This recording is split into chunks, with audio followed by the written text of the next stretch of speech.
लड़की इंद्रधनुषी कैंडी खा रही थी और उड़ती हुई गेंद को तेजी से पकड़ रही थी।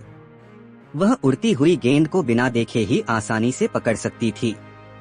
भीड़ ने जयकारे लगाए। इस समय एक खंजर उड़ गया। लड़की भावहीन और शांत थी। मोटे लड़के ने किसी को कुछ बुरा करते देखा। माँ ने पूछा कि यह किसने किया। एक लंबे बालों वाला आदमी गुंडों के एक समूह के साथ सुरक्षा शुल्क लेने के लिए भीड़ से बाहर आया। मोटा लड़का बहुत समझदार नहीं था और उसने लड़की के साथ भागने की कोशिश की, लेकिन दूसरे पक्ष ने उसे घेर लिया। बेटी ने पलटकर पीछे देखा। लड़की, जिसका नाम कैंसी था, का जन्म ऑटिज्म के साथ हुआ था, लेकिन उसके पास एक असाधारण क्षमता थी। वह कुंग-फू फिल्म में हर चाल को तुरंत याद कर सकती थी। थोड़ी देर बाद वह अपने पड़ोसी जियाओपैंग को आसानी से गिरा सकती थी।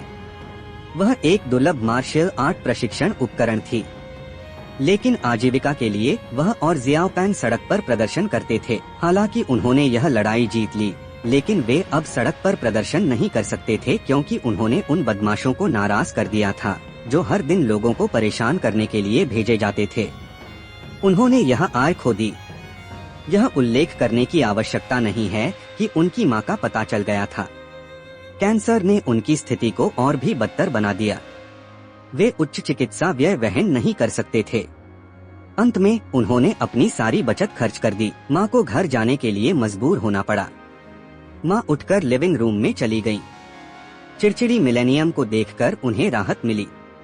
अप्रत्याशित रूप से मिलेनियम ने अपनी विग उतार दी। मिलेनियम अपने सामने मां को देखकर चौंक गई। उसके मन में उसकी मां के लंबे लहराते बाल थे और वह सुंदर थी। अपने सामने विरल बालों और आधी गंजी मां को देखकर वह चौंक गई। मिलेनियम